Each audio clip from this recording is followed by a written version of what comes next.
Ouais, je sens que je vais aimer ça, cette stratégie-là. Des Kawasaki. Mais qu'est-ce que ça fait dans nos stratégies? Ben non, Manon. La règle des Kawasaki, ça a le rapport avec une façon de faire pour construire une présentation pour que ça soit le plus efficace possible. Puis, la règle, elle se résume en 3 chiffres, 10, 20, 30. Ben, pour l'instant, Simon, moi, là, 10, 20, 30, avec une présentation, je fais pas de lait. Alors, il va falloir que tu m'expliques davantage. Ben, pour te l'expliquer, on va justement faire ça sur une Kawasaki pour arriver à bien comprendre. Check-moi bien aller. Les règles de Kawasaki vous paraîtront tout d'abord exagérées. 10 diapositives pour un laps de temps de maximum 20 minutes en utilisant sur ce support visuel une grosseur de police d'écriture de 30 au minimum. Simon, ça n'a pas d'allure. Mon cours, il dure plus que 20 minutes.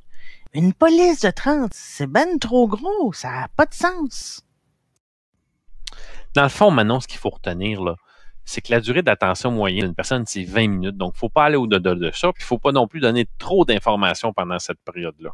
Le 30, oui, ça peut paraître gros, mais ça va vous amener à synthétiser l'information puis à amener beaucoup plus d'interaction avec l'élève. C'est là qu'il faut faire une différence entre note de cours et support visuel.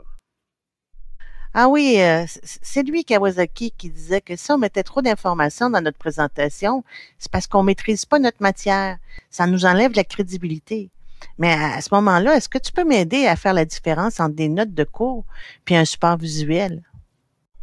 Voyez-vous, ça, c'est un exemple de note de cours. On a beaucoup de texte, puis la présentation, présentement, est en grosseur de 20 points et en grosseur de 16 points pour la définition au début. Dans le fond, il y a beaucoup d'informations, puis l'élève n'aura rien d'autre à noter par rapport à ce que vous dites ou par rapport à ce qui est écrit. Ici, c'est un exemple de support visuel. La grosseur de la police est de 36. L'information, vous allez voir, n'est pas toute présente. Donc, l'élève doit rester actif.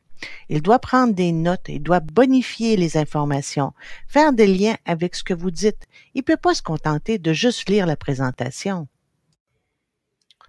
Vous avez là un exemple optimal de ce qu'est un bon support visuel.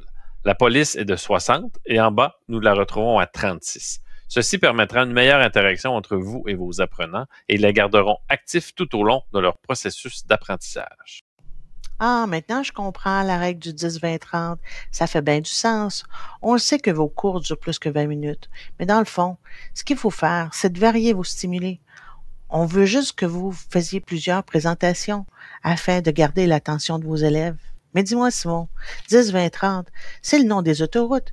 Qu'est-ce que tu dirais qu'on allait faire un petit tour de moto?